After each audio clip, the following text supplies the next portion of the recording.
Assalamualaikum warahmatullahi wabarakatuh. Waalaikumsalam warahmatullahi wabarakatuh. Bismillahirrahmanirrahim. Alhamdulillahi rabbil alamin. Wassalatu wassalamu ala ashrafil anbiya'i wal mursalin. Sayyidina wa maulana wa habibina wa syafi'ina Muhammadin wa ala alihi wa ashabihil mujahidin at-tahirin, amma ba'du. Ma'asyiral muslimin rahimakumullah. Pertemuan kita kali ini dalam rangka memperingati Maulid Nabi besar Muhammad sallallahu alaihi wasallam. Yang penting dari peringatan Maulid ialah membicarakan bagaimana sebenarnya identitas umat Rasulullah sallallahu alaihi wasallam. Sebab apa? Adalah suatu hal yang wajar bahwa seorang pengikut menyesuaikan tingkah laku, gaya hidup dengan orang yang diikutinya. Jangankan di dunia ini, di akhirat nanti, identitas ini akan dimintakan pertanggungan jawab dan akan ditanyakan kepada kita. Sekurang-kurangnya menjadi pengikut rombongan orang besar merupakan suatu nikmat. Paling tidak kita bisa numpang mujur. Kalau saya berangkat ke Bali, ikut rombongan Pak Menteri misalnya, saya bisa bebas timbangan, tas saya tidak usah diperiksa-periksa barangkali. Kenapa? Ini rombongannya Pak Menteri, numpang mujur. Itu sekurang-kurangnya. Tetapi tentu untuk menjadi anggota rombongan Pak Menteri ini kan harus ada tanda, ciri-ciri atau yang disebut identitas. Kalau kita mengaku dan memproklamirkan diri sebagai umat Nabi Muhammad, sebagai pengikut beliau, apa sih identitasnya, ciri-cirinya? Inilah yang akan kita bicarakan pada kesempatan ini, bersumber dari surah Al-Fatah ayat 29. Allah subhanahu wa ta'ala menjelaskan Muhammadur Rasulullah, bahwa Nabi Muhammad itu adalah utusan Allah, pesuruh Allah. Walladzina ma'ahu, dan orang-orang yang bersamanya, orang yang mengikuti ajarannya, para sahabatnya, kita ini para pengikutnya, mempunyai ciri atau identitas. Dalam ayat ini ada 5 ciri yang dijelaskan. Pertama, asyidda'u 'alal kuffar. Pengikut Nabi Muhammad bersikap tegas kepada orang-orang kafir. Apa artinya tegas di sini? Saudara-saudara, tegas di sini artinya bukan main marah-marahan, tidak ngajak berkelahi, bukan juga menantang perang. Tegas di sini artinya mempunyai prinsip, mempunyai garis yang nyata di dalam keyakinan beragama. Garisnya apa? Tidak lain, lakum dinukum waliyadin. Bagi Tuhan agama Tuhan, bagi kami agama kami. Silahkan Tuhan melaksanakan agama Tuhan, kami akan melaksanakan agama kami. Kami menghormati Tuhan, Tuhan pun menghormati kami. Tetapi soal agama tidak usah dicampur adukkan. Identitas semacam ini perlu kita tegakkan kembali. Sebab apa? Sebab di zaman sekarang orang mulai mengaburkan nilai-nilai kebenaran dari agama, yang pada akhirnya menanamkan sikap ngambang terhadap agama. Misalnya kita ini dibuai dengan kalimat yang kelihatannya bagus tapi sebenarnya mengandung racun. Kata orang, jangan fanatik, semua agama kan bagus, semua agama benar, semua agama thayyib. Terus terang saja, saya bukan tidak setuju dengan kalimat itu. Saya beranggapan kalimat itu belum sempurna. Semua agama benar, jangan titik di situ. Itu baru sekedar koma. Semua agama benar, koma, bagi penganutnya masing-masing, titik. Semua agama baik, koma, bagi penganutnya masing-masing, titik. Bagi kita yang muslim, yang benar, Islam. Dan seorang muslim yang berani membenarkan semua agama. Seorang muslim yang berani berkata semua agama benar, sekurang-kurangnya munafik kalau tidak menjadi murtad. Wah Pak, itu namanya fanatik dong. Betul. Yang tidak boleh kan fanatik kepada suku. Yang tidak boleh kan fanatik kepada guru. Tapi fanatik kepada agama, dalam arti berpegang teguh kepada agama, merupakan bagian daripada kehidupan beragama. Hanyalah kalau umat Islam ini fanatik dengan agamanya, dia akan konsekuen. Baik melaksanakan, mengamalkan, maupun mengembangkan agamanya. Saya cinta kepada suku saya, tapi tidak lalu fanatik. Cinta suku boleh, fanatik kepada suku salah. Cinta kepada guru bagus, fanatik kepada guru jelek. Cinta kepada agama bagus, fanatik kepada agama wajib. Hanya dengan fanatik kepada agama orang konsekuen. Yang jelek itu kan kalau sudah fanatisme kesukuan. Contoh, misalnya mentang-mentang orang Sunda, lalu ngomong, saya ogah dengerin ceramah. Kenapa? Ustaznya bukan orang Sunda sih. Ini nggak benar, emangnya Nabi Muhammad kelahiran Ciamis? Kan tidak.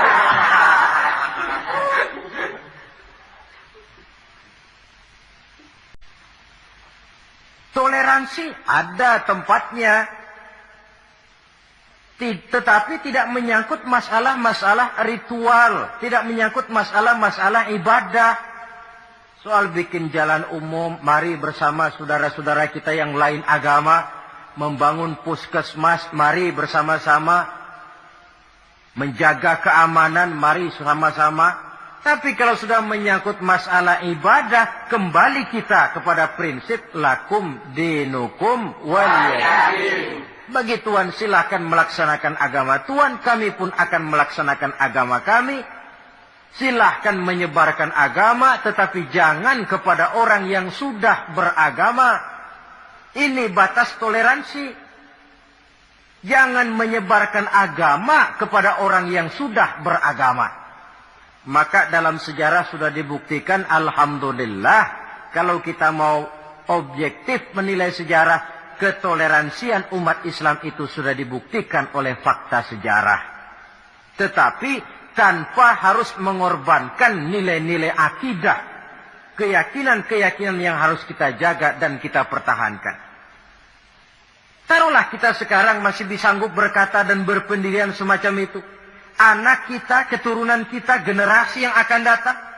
Jikalau ditanamkan rasa ngambang terhadap agama, lambat laun akan makin tipis nilai-nilai religius itu melekat di dalam jiwanya. Dan akibatnya akan rawan. Kemajuan macam apapun, modernisasi macam apapun, kalau sudah terlepas dari kaitan kehidupan beragama, tidak akan banyak menolong untuk mensejahterakan umat manusia. Asyidda'u 'alal kuffar, bersikap tegas kepada orang-orang kafir. Ini sikap yang pertama. Identitas yang pertama. Yang kedua, ruhama'u bainahum. Kasih sayang kepada sesama mereka. Kalau kepada orang kafir tegasnya bukan main, tapi kembali ke dalam, kembali kepada sesama muslim, kasih sayang setengah mati. Saling asa, saling asih, saling asuh. Saling mengalah buat kepentingan yang lain. Ini sudah dicontohkan dalam sejarah ketika Rasulullah dan para sahabat hijrah ke Madinah. Orang Madinah yang menyambut kedatangan orang Mekah itu kan disebut Ansor. Betul apa betul? Lah orang Makkah ini yang hijrah ke Madinah disebut kaum muhajirin. Apa orang Madinah menyambut kedatangan orang Makkah itu mentang-mentang orang asli Madinah lalu tolak pinggang? Kamu kemari pendatang ya, awas jangan bertingkah. Tidak. Masing-masing malah mencari saudara. Karena apa? Persaudaraan dalam Islam diikat dengan akidah. Artinya ini dari manapun orang datang, apapun warna kulitnya, bahasa apapun yang dia pakai, jikalau akidahnya sama, dia saudara kita. Hadirin, terus terang saja ya. Banyak orang-orang yang tidak senang kalau melihat umat Islam sampai bersatu. Maka segala macam cara mereka lakukan agar kita jangan bersatu. Terang-terangan menghantam Islam. Tidak mungkin orang berani. Kenapa? Saya pikir sebodoh-bodohnya umat Islam, dia masih fanatik sama agamanya. Dia masih sanggup bilang, Mas, gue emang gak sembayang, tapi agama gue lo hina, gue bacok lo. Itu kan positif, fanatisme agama namanya. Maka orang menghantam Islam itu lalu gak berani terang-terangan. Caranya, belajar dari Van der Plas, belajar dari Snokhorgronya. Mau menghantam Islam, masuk ke tengah-tengah umat Islam. Pakai peci, kalau perlu pakai sorban, pakai sorban. Tidak bisa, Assalamualaikum, latihan, Assalamualaikum. Hantam Islam dari dalam. Caranya, kalau perlu dibuatkan merek-merek Islam. Yang mereknya Islam, tapi tujuannya bikin kacau dalam Islam. Muncullah yang namanya Islam ingkar sunnah. Muncul yang namanya Islam sejati. Islam. Mereknya Islam. Tujuannya bikin kacau dalam Islam. Kalau dia sudah mengkafirkan orang lain yang tidak sepaham dengan dia. Tidak mau bermakmum kepada orang yang sepaham dengan dia. Kalau cara ini tidak kena, mereka putar lagu lama. Apa lagu lama itu? Lagu khilafiyah. Lagu lama itu. Supaya kita sengketa sesama kita, mempersoalkan hal-hal kecil. Waktu terbuang, energi habis untuk mempermasalahkan hal yang tak pernah kunjung selesai. Sering kejadian toh di kampung-kampung. Yang satu pakai usolli, yang satu tidak, lalu pisah RT. Yang satu azan sekali Jumatan, yang satu 2 kali, lalu bangun masjid lagi. Yang satu kunut, yang satu tidak, asah golok. Persoalan yang semacam ini sampai kiamat tidak akan kunjung selesai. Oleh karena itu potensi yang besar ini tidak tersalurkan dengan wajar karena kita centang perenang di dalam. Tidak pandai menjaga kesatuan dan persatuan sebagai modal dasar untuk berbuat yang lebih baik. Adalah lebih baik kita ini mencari titik-titik persamaan dan bukan memperbesar pola perbedaan. Ruhama'u bainahum, kasih sayang sesama mereka. Imam Ghazali memberikan contoh kun kal yadain wala takun kal uzunain. Hai umat Islam, hiduplah kamu seperti 2 tangan. Saling asah, saling asih, saling asuh, saling mengalah buat kepentingan yang lain. Coba lihat 2 tangan kita, rukunnya bukan main. Kalau tangan kanan maju ke depan, kata yang kiri, oke, saya mengalah. Dia mundur ke belakang. Kiri di depan, kata kanan, sekarang giliran saya ngalah. Dia mundur ke belakang. Akhirnya kita jalan lenggang. Enak nggak dilihat orang? Coba kalau nggak ada yang mau ngalah. Tangan kanan ke depan, kata yang kiri, gue juga bisa. Dia ke depan lagi. Pan kayak robot kita jalan. Lalu mekanisme kerjanya. Tangan kanan kerjanya bagus-bagus toh. Salaman tangan kanan, tanda tangan tangan kanan, hitung duit tangan kanan, ambil kue tangan kanan. Kiri nggak pernah protes, tahu posisi. Memang tugas saya bidang pembersihan. Ya pembersihan saja dilakoni. Artinya apa ini? Yang satu dengan yang lain saling memperkuat. Walaupun komposisinya berbeda. Dicontohkan dalam perjalanan kehidupan sahabat Nabi. Sahabat Nabi yang paling terkenal itu 4 orang. Sayyidina Abu Bakar, Sayyidina Umar bin Khattab, Sayyidina Utsman bin Affan, Sayyidina Ali bin Abi Thalib. 4 sahabat ini kalau kita lihat komposisinya, keahliannya lain-lain. Coba, ada Sayyidina Abu Bakar, ini sahabat merangkap mertua. Kalau bahasa sekarang Abu Bakar ini disebut kiai diplomat. Kiai karena beliau orang alim, diplomat karena pandai bersiasat, ahli politik. Kemampuan berpolitiknya digunakan buat kepentingan agama. Sebab siapapun yang berpolitik untuk kepentingan agama, tentu kita doakan. Tetapi siapapun yang jual agama untuk kepentingan politik, kita juga berdoa. Cuma tentu doanya lain dengan yang berpolitik buat agama tadi. Saudara hadirin yang saya hormati. Ada Umar bin Khattab. Ini kalau bahasa sekarang disebut imam jenderal ini. Imam tapi jenderal, jenderal tapi imam. Kenapa imam? Karena dia mampu memimpin jamaah di masjid. Kenapa jenderal? Karena dia sanggup memimpin tentara di medan perang. Kegagahannya, keberaniannya, keperkasaannya digunakan membantu perjuangan Rasul. Ada Utsman bin Affan, santri ekonom. Kenapa santri? Karena dia orang kaya. Kenapa ekonom? Karena dia pengusaha bergerak di bidang bisnis. Keuntungan usahanya untuk membantu perjuangan Rasul. Ada Ali bin Abi Thalib, tokoh muda tapi intelek. Masih muda tapi rela mengorbankan nyawa demi keselamatan Rasul di malam hijrahnya. Alangkah nikmatnya umat Islam ini kalau punya kiai diplomat, imam jenderal, santri ekonom, pemuda intelek. Yang masing-masing bekerja sama menunjang untuk kepentingan agama. Ruhama ubainahum. Kasih sayang di antara sesama mereka. Mobil, kenal mobil enggak? Ya. Mobil itu baru bisa jalan dengan baik kalau seluruh onderdilnya kompak. Kalau yang satu sudah merasa dirinya lebih penting dari yang lain, alamat mobil udah dekat mogok. Misalnya yang jadi bensin nyombong.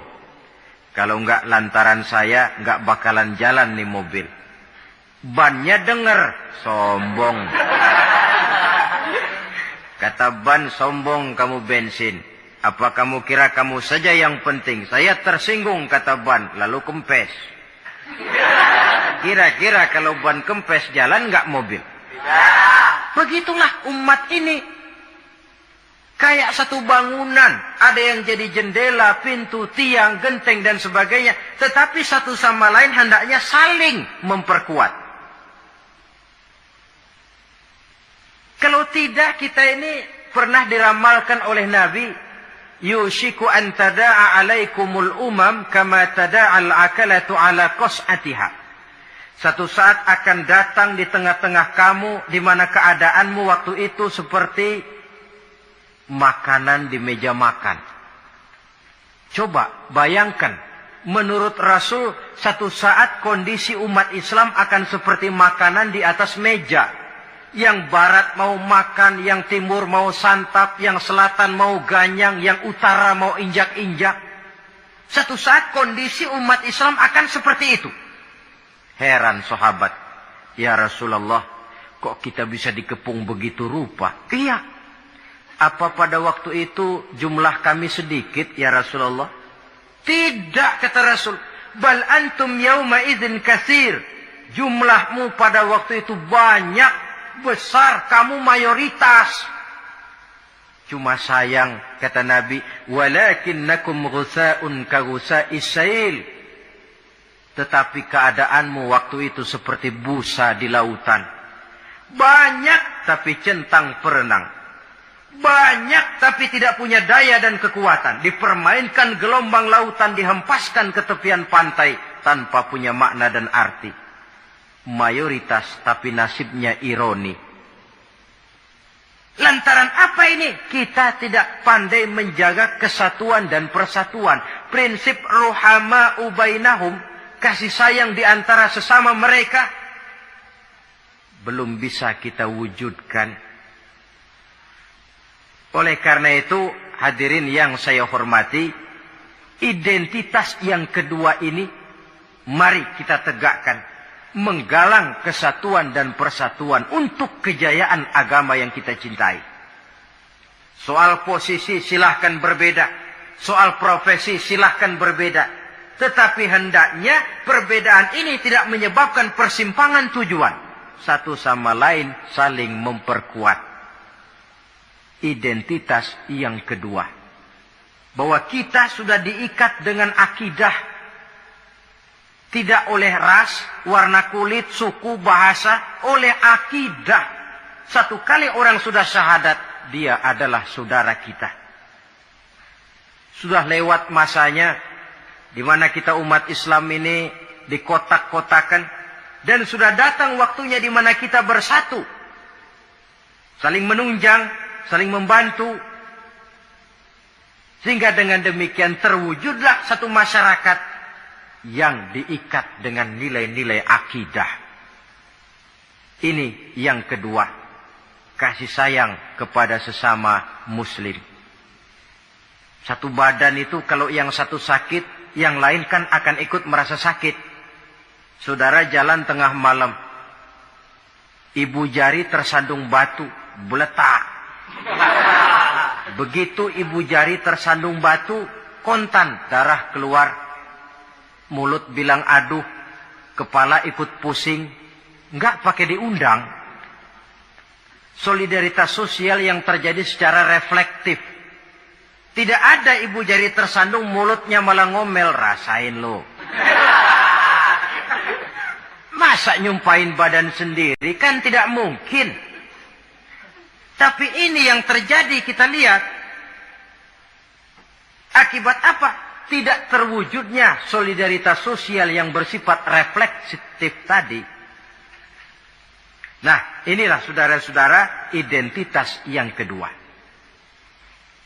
Yang ketiga sekarang, pengikut Nabi Muhammad sallallahu alaihi wasallam itu cirinya yang ketiga, tarahum rukka'an sujjada. Engkau lihat mereka ruku dan sujud, mendirikan sholat. Ini identitas, ciri. Di akhirat nanti akan diperiksa dengan seadil-adilnya. Siapa? Saya, Pak. Saya siapa? Pengikut Nabi Muhammad. Betul? Betul. Baik. Pengikut Nabi Muhammad itu tandanya ruka'an sujada, ruku dan sujud. Sampean ngaku umat Nabi Muhammad, sujud, pernah sembahyang? Sembahyang juga, Pak. Berapa kali? Enggak banyak-banyak, Pak, setahun 2 kali.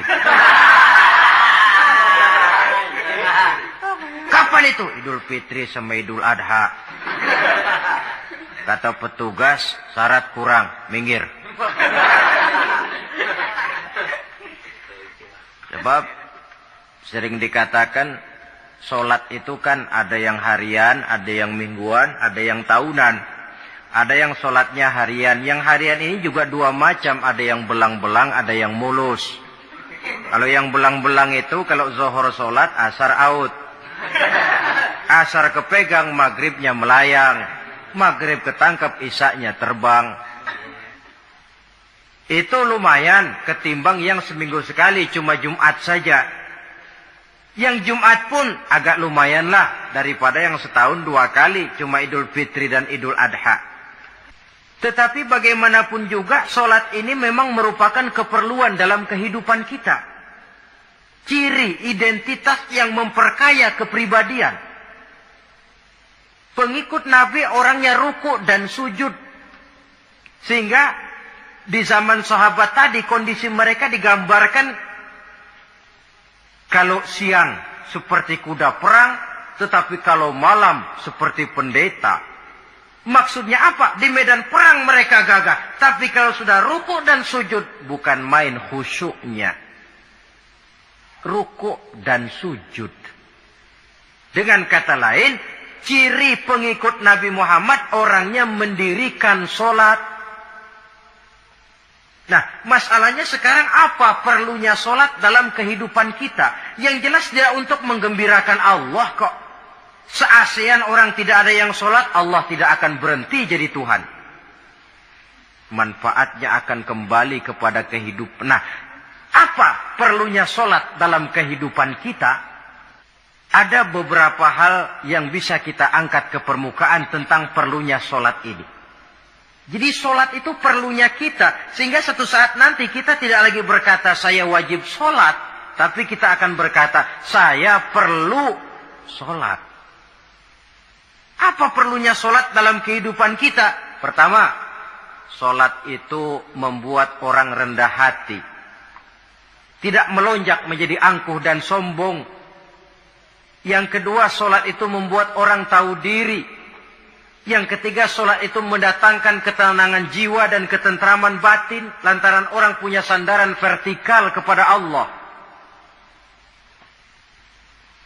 Sehingga agama menekankan benar ini. Bukan cuma untuk kita, tapi juga anak kita, keturunan kita. Sehingga Nabi mengajarkan, ajari, didik anak-anakmu sholat pada umur 7 tahun. Kalau umur 10 tahun mereka sudah berani meninggalkan sholat, pukul. Bukan dengan tujuan menyakiti, tapi mendidik anak supaya disiplin dengan sholatnya. Kayaknya kita yang hidup di zaman serba modern ini, soal anak mau sholat atau tidak, kayaknya orang tua itu, kalau istilah anak sekarang, cuek-cuek aja. Jarang yang mengadakan inspeksi, pengecekan anaknya sudah sholat apa belum. Lalu sholatnya disiplin apa tidak. Jarang yang memberikan sugesti dan rangsangan supaya anaknya mendirikan sholat.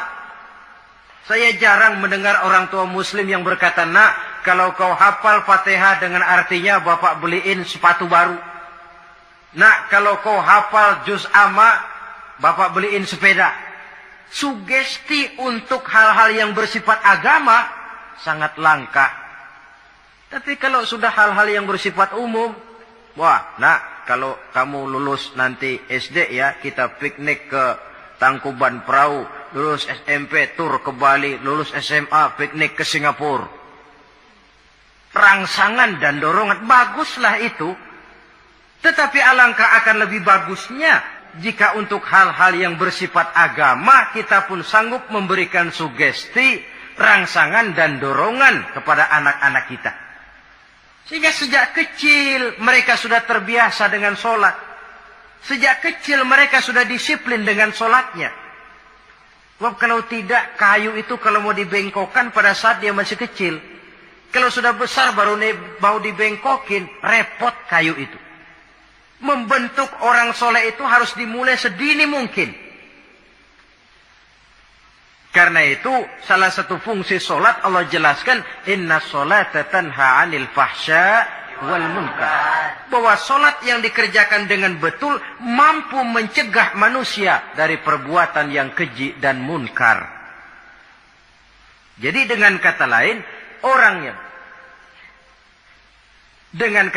orang yang disiplin dengan solat terpeliharalah dirinya dari perbuatan yang keji dan munkar. Hadirin yang saya hormati, suatu kenyataan barangkali yang memang tidak bisa kita pungkiri, bahwa kemajuan ilmu pengetahuan dan teknologi sekarang ini makin mengagumkan. Dunia seolah-olah telah dirombak oleh manusia dari sebuah daerah kosong menjadi gedung-gedung pencakar langit yang tinggi. Orang sudah bertandang ke bulan. Dan dalam beberapa tahun mendatang boleh jadi akan bertandang pula ke planet-planet lainnya. Kekurangan air minum bisa diatasi dengan penyulingan air laut.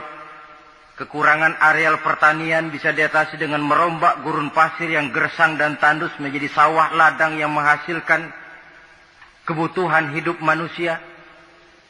Tapi seiring dengan itu menjadi pertanyaan, makin sejahterakah umat manusia? Tercapaikah kebahagiaan? Pada sisi lain kita melihat kemajuan itu melahirkan hal-hal yang tidak kita harapkan. Apa yang kita sebut dengan penyakit dunia modern, yang rupanya makin banyak dokter, makin banyak juga penyakit, makin banyak rumah sakit, makin aneh nama penyakit. Pola yang paling berbahaya ialah jikalau kemajuan itu menyebabkan manusia sampai mendewa-dewakan ilmu dan teknologi. Dan ini yang sering saya istilahkan dengan berhala abad 20.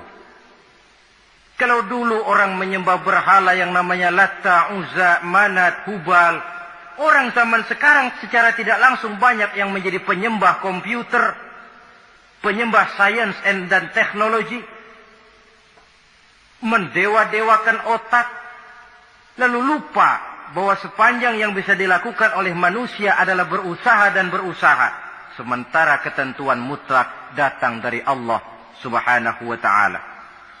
Disinilah perlunya ruku dan sujud, agar manusia tahu benar hakikat dari mana dia datang, di mana dia sekarang, mau apa dia di sini, dan kemana dia akan pulang.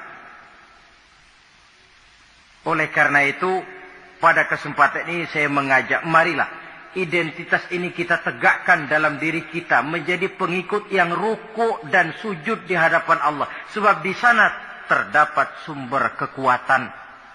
Baik dia kekuatan batin, kekuatan jiwa, kekuatan dalam semangat perjuangan, kekuatan dalam menegakkan yang ma'ruf dan menghancurkan yang munkar. Sandaran kita kepada Allah. Saudara mungkin masih ingat ketika Rasulullah dan Abu Bakar hijrah, mereka berdua tidak langsung ke Madinah tapi berada di Gua Thur, 3 malam 2 hari lamanya. Orang kafir Quraisy yang mengejar sampai juga di mulut gua itu. Andai kata mereka menengok saja ke bawah, sudah kelihatan Nabi dan Abu Bakar, tapi mereka tidak menoleh. Nabi dengan mantap berkata kepada Abu Bakar, "La takhaf wa la tahzan ya Abu Bakar, innallaha ma'ana." Abu Bakar, kau tidak usah takut, tidak usah sedih, Allah bersama kita. Ucapan ini mantap kalau diucapkan oleh orang yang ruk'an sujada. Benar-benar melakukan ruku dan sujud kepada Allah. Mempunyai backing yang tidak kepalang tanggung, yang serba maha. Ya itu kalau memang saudara perlu cari backing, jangan kolonel, tanggung. Jangan brigjen, tanggung. Carilah backing yang serba maha. Maha gagah, maha kaya, maha tahu, maha segala-galanya.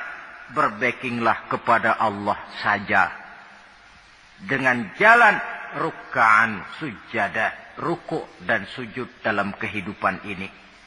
Ini identitas yang ketiga. Yang keempat sekarang, pengikut Nabi itu apa tandanya? Yabtaghuna fadlan minallah wa ridwana. Mereka selalu mencari karunia dan keridhaan Allah. Karunia dan keridhaan. Jadi tidak hanya mencari sekedar karunia, tetapi juga mencari ridho. Oleh karena itu seorang pengikut Rasul, di dalam dia berdagang misalnya, dibatasi oleh pertanyaan, cara saya ini Allah ridho apa tidak? Dia cari rezeki, dibatasi oleh pertanyaan, Allah ridho apa tidak?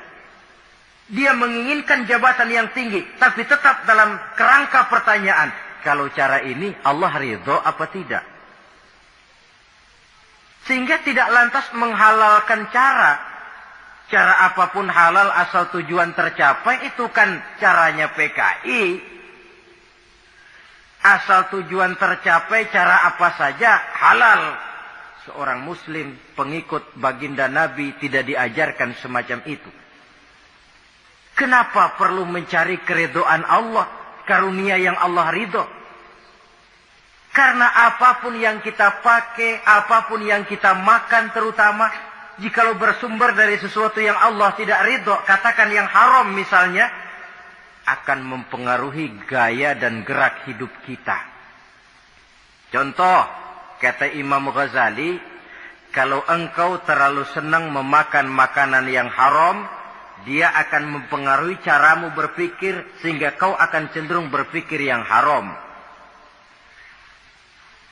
Mencari karunia yang Allah ridho. Dan hidup itu kalau sudah mendapat ridho Allah, Sudah satu kenikmatan yang tidak bisa dibeli dengan nilai materi yang bagaimanapun banyaknya.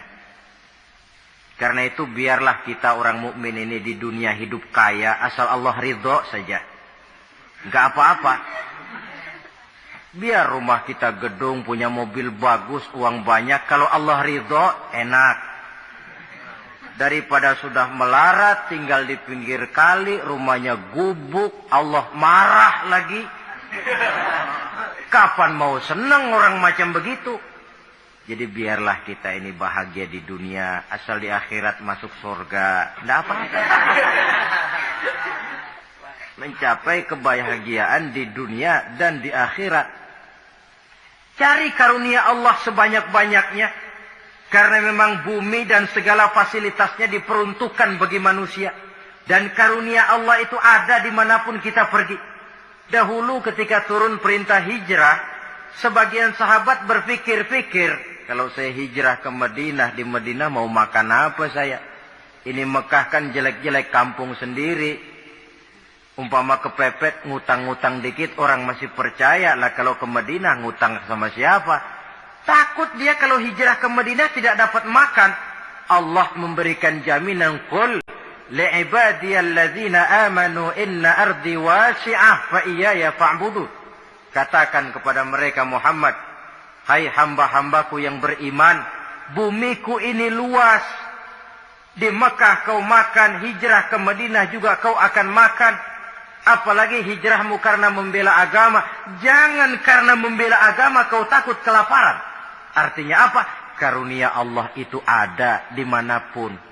Kalau kita mau berusaha. Tetapi jangan lupa usaha itu harus yang Allah ridho. Kalau sekedar hasil usaha, cara apapun boleh. Ya dapat. Tetapi tanpa ridho, semuanya tidak akan membawa ketenangan, ketentraman, dan kebahagiaan. Allah itu kan maha pengasih, tidak pilih kasih katanya. Artinya apa? Semuanya Allah kasih. Orang kalau mau berusaha, dapat. Itu logika. Sunnatullah, kata kita. Hukum alam, kata orang. Kalau mau berusaha, mesti dapat. Tetapi kasih sayang Allah ini tidak diberikan kepada setiap orang. Kalau pengasihnya berlaku kepada semua orang. Mau kafir, mau beriman, kalau berusaha dapat. Itu Rahman namanya.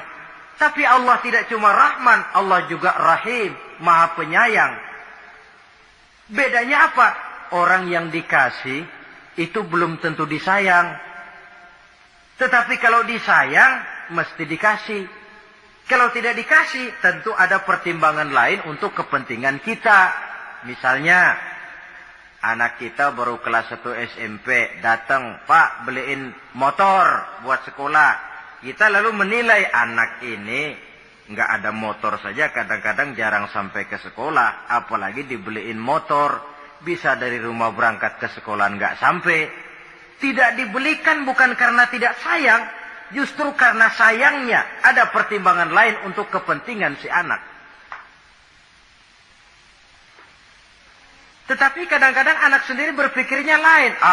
Bapak katanya sayang, minta dibeliin motor saja tidak dibelikan. Dia menilai orang tuanya tidak sayang. Padahal justru sayangnya lalu tidak dibelikan. Begitulah satu contoh kecil dari keridhaan Allah ini. Jika Allah sudah memberikan ridhonya kepada kita, segala yang kita mau diberikannya. Kalau tidak juga diberikan, tentu ada manfaatnya untuk kemaslahatan kita. Allah Maha Tahu. Misalnya orang mengeluh, saya kan sembahyang rajin, ngapa rezeki seret bener sih?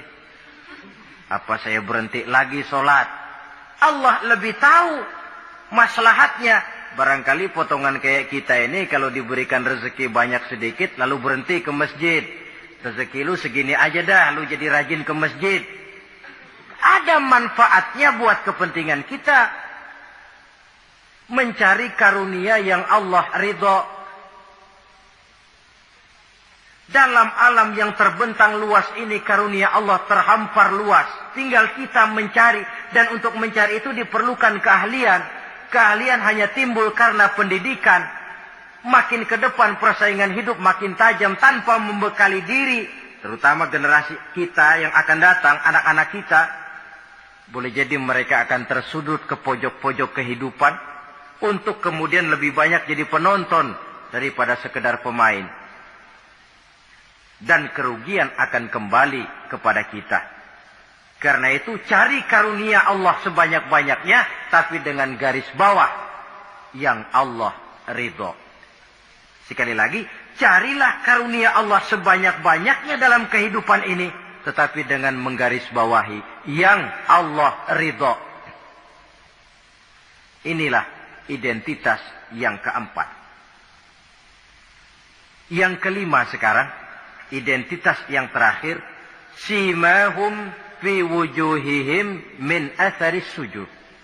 Di muka mereka ada tanda bekas sujud. Ini pengikut Rasulullah sallallahu alaihi wasallam. Bekas sujud, iya. Apa bekas sujud itu? Apa jidatnya hitam kebanyakan sujud? Mungkin. Karena rajin sujud lalu berbekas. Boleh jadi. Tapi soal hitam di jidat sih gampang digosok-gosok. Yang terpenting atharus sujud di sini dalam bentuk sikap mental. Apa sikap mental yang saya maksud? Orang yang rajin sujud itu lalu membekas dalam kehidupannya pengaruh sujud. Apa pengaruh sujud? Karena rajin sujud timbul ikhlasnya. Kalau sudah berbuat, yang penting itu Allah. Orang lain mau tahu atau tidak, orang lain mau puji atau tidak, yang penting Allah. Sebab kalau sudah dia usolli fardal maghribi Allahu Akbar, dia tinggalkan dunia dan seluruh isinya. Naik dia menghadap Allah. Selamat tinggal sebentar dunia, nanti saya balik lagi. Yang ada cuma dia dan Allah dalam dialog langsung.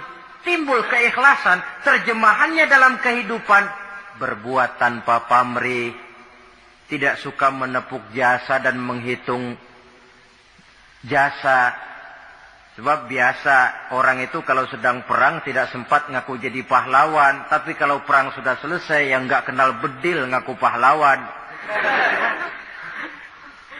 Kalau perang sedang berkecamuk, jarang yang mengaku pahlawan. Kalau sudah perang selesai, masing-masing nepuk dada.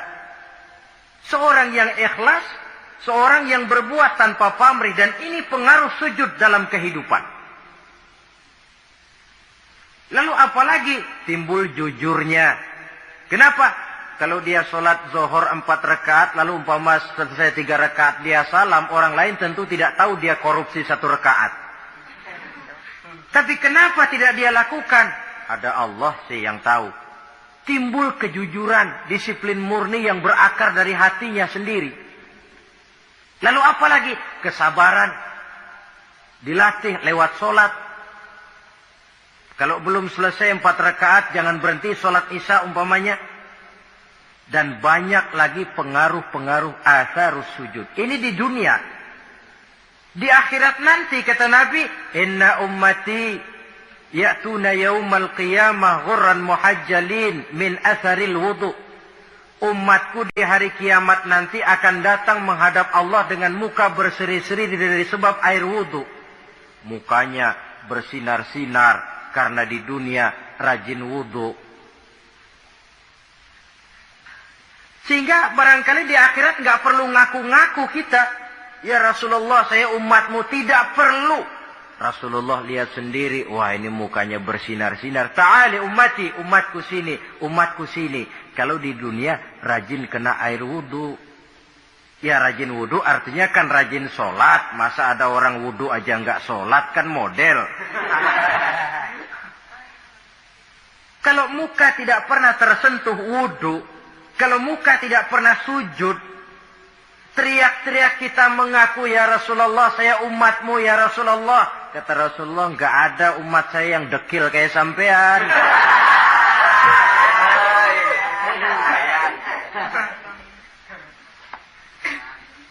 Itulah sebabnya pada kesempatan ini saya mengajak, mari membiasakan diri berwudu. Tidak cuma untuk sholat. Saudara mau berangkat ke kantor, wudu dulu, bagus. Saudara mau pergi berdagang, wudu dulu, cakep. Saudara mau pergi kuliah, mau pergi sekolah, wudu dulu, bagus. Di samping kebersihan jasmani, juga kebersihan rohani. Tengok saja.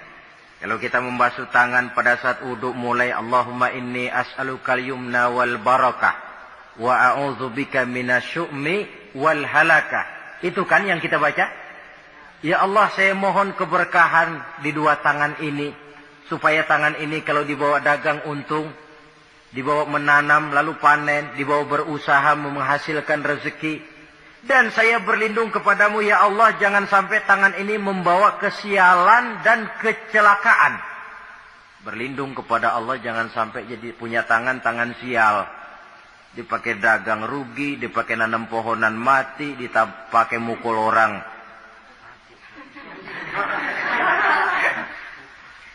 Tangan sial. Dari itu saja sudah memberikan sugesti untuk rohani kita. Kebersihan jasmani, kebersihan rohani terpelihara karena wudu. Jadi asarus sujud, pengaruh sujud membekas di dalam kehidupan. Sehingga oleh Syekh Muhammad Abduh dijelaskan, walikulli ibadatin minal ibadati sahihah asarun fi taqwimi akhlaqil qaimi biha wa tahzibi nafsihi. Setiap ibadah yang dikerjakan dengan betul pasti mempunyai pengaruh yang nyata dalam meluruskan moral akhlak orang yang melaksanakan ibadah itu sendiri. Jadi sujud kita betul apa tidak? Lihat saja pengaruhnya dalam kehidupan kita. Salat kita sudah betul apa tidak? Lihat saja pengaruhnya dalam kehidupan kita. Kalau sujud, ya sujud. Tapi judi jalan juga. Nah, sujudnya belum betul. Waktunya salat, ya salat. Waktunya mabuk, mabuk. Salatnya belum betul. Waktunya ruku, ya ruku. Giliran nyolong, nyolong. Salatnya belum betul. Sebab sholat yang dikerjakan dengan betul, sujud yang dikerjakan yang punya pengaruh nyata dalam kehidupan, kelihatan bekasnya dari tingkah laku dan gerak kita di dalam menelusuri kegiatan hidup ini. Maaf, dengan sedikit pahit barangkali kita memang harus berkata, masih banyak di antara kita umat Islam ini yang melaksanakan ibadah hanya dengan prinsip asal sekedar gugur kewajiban. Perkara ada pengaruhnya atau tidak dalam diri kita, kita malas untuk mengadakan evaluasi. Akibatnya, ibadah yang kita kerjakan tidak mempunyai pengaruh dalam membentuk kepribadian kita. Orang yang mengucapkan syahadat ada pengaruh dalam jiwanya. Orang yang mendirikan sholat ada pengaruh dalam membentuk kepribadiannya. Orang yang melaksanakan puasa ada pengaruh dalam perkembangan jiwanya. Orang yang mengeluarkan zakat ada pengaruhnya dalam mengelola hartanya. Orang yang melaksanakan ibadah haji ada perubahan dalam kegiatan hidupnya. Dari yang negatif kepada yang positif tentunya. Simahum fi wujuhihim min athari sujud. Di muka mereka, di muka pengikut Rasulullah ini ada tanda pengaruh bekas sujud. Karena rajinnya dia melaksanakan sujud di dalam kehidupan ini. Nampak pengaruh yang nyata di dalam kehidupannya, dalam gerak dan tingkah lakunya. Saudara hadirin, ma'asyiral muslimin rahimakumullah. Inilah 5 identitas yang harus kita tegakkan jikalau kita mau jadi umat yang konsekuen.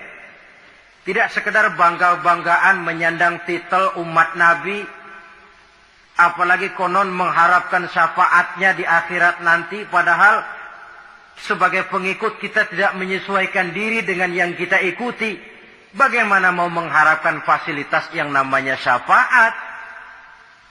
Bahwa syafaat pertolongan Rasul itu ada, tetapi fungsinya kan ibarat orang punya kain, syafaat itu nambel. Saudara punya kain, sobek-sobek sedikit, ditambal oleh yang namanya syafaat. Sholat kurang sedikit, ditambal oleh syafaat. Sodakoh ada campur riak sedikit, tidak karena Allah sedikit. Syafaat. Jadi kalau punya kain sobek ada syafaat. Lah kalau kainnya tidak punya, yang mau ditambel apanya? Sholat tidak, puasa tidak, di akhirat aman dah dapat syafaat. Tentu terlalu berlebihan, terlalu optimis mengharapkan sesuatu yang kita memang tidak punya modal dasar untuk memperolehnya. Baiklah ya, kesimpulan. Pertama, sebagai pengikut kita harus menyesuaikan diri dengan yang kita ikuti.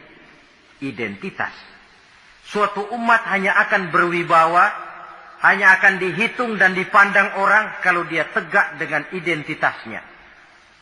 Kalau macan sudah kehilangan sifat galaknya, orang tidak takut lagi kepada macan. Dan kalau kambing sudah kehilangan sifat jinaknya, banyak orang takut miara kambing. Kalau umat Islam sudah kehilangan identitasnya, dia akan menjadi umat yang kehilangan wibawa dan tidak pernah ditakuti oleh musuh-musuhnya. Seenaknya saja orang mengacak-acak kehidupan kita sebagai umat, kalau tidak punya identitas. Yang kedua, kesimpulan yang kedua, identitas itu bisa kita ringkaskan. Pertama, tegak dengan keyakinan inna dina indallahil Islam. Menumbuhkan fanatisme agama dalam arti berpegang teguh kepada agama. Menempatkan toleransi pada tempatnya yang wajar. Tidak mencampur adukan semua agama. Tegas di dalam mempertahankan akidah. Kemudian yang ketiga, perlu menegakkan solidaritas sosial yang bersifat reflektif untuk menegakkan wibawa kita sebagai umat, supaya potensi dari umat yang mayoritas ini dimanfaatkan oleh umat itu sendiri. Kalau tidak, kita cuma akan menang jumlah saja, menang bilangan, kuantitas yang tanpa kualitas. Dan kalau ini yang terjadi, nasib kita akan seperti buih di lautan. Banyak, tapi kata orang kampung cuma menang groyokan. Tidak punya daya dan kekuatan, dicampakkan orang ke kiri dan ke kanan, hanyut oleh arus. Bukan menciptakan arus, tapi malah hanyut oleh arus.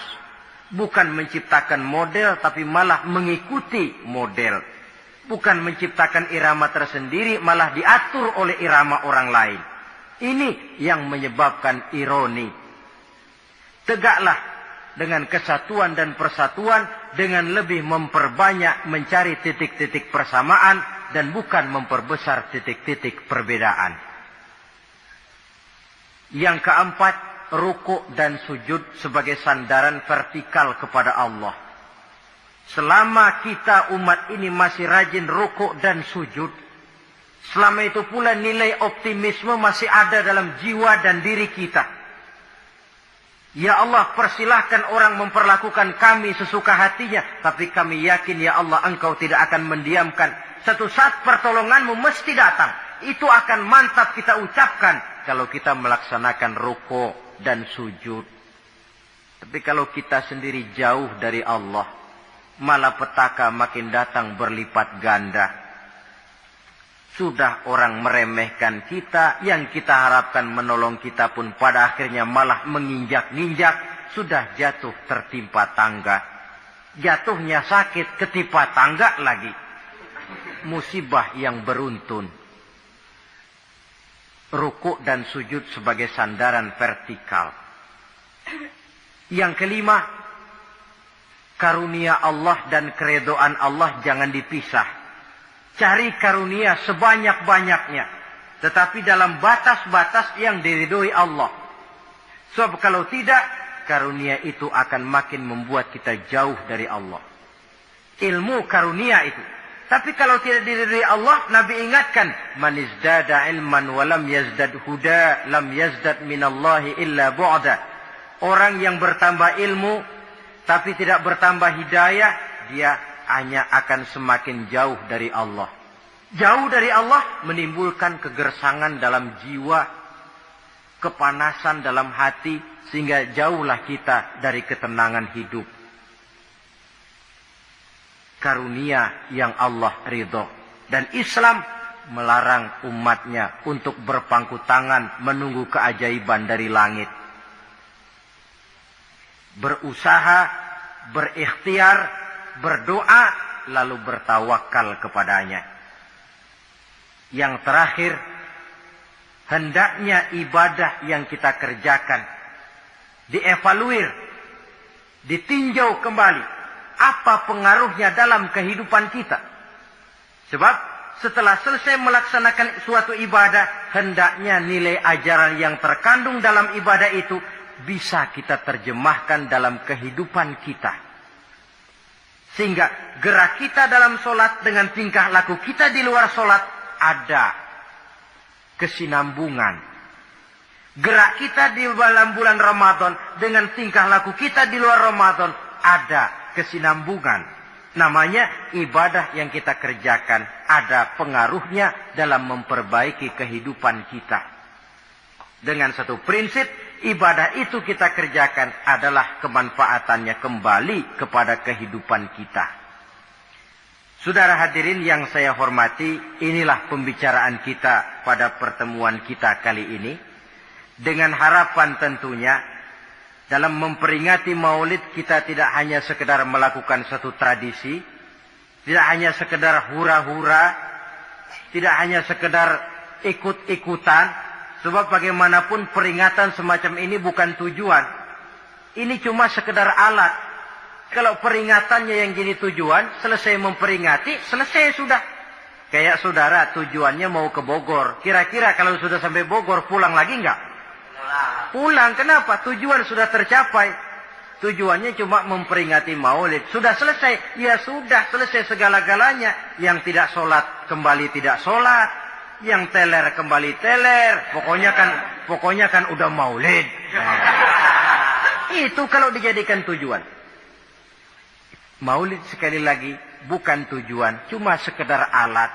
Tujuan kita diantaranya mencari identitas, menyesuaikan diri sebagai seorang pengikut dengan Rasulullah yang kita ikuti itu. Inilah pembicaraan kita kali ini. Mudah-mudahan 5 identitas ini Allah berikan kekuatan untuk bisa kita tegakkan dalam diri kita masing-masing. Sehingga kebanggaan sebagai pengikut Nabi dibuktikan dengan amal perbuatan kita. Terima kasih banyak atas segala perhatian. Mohon maaf atas segala kekurangan. Usikum wa iyaya bitaqwallah. Wassalamualaikum.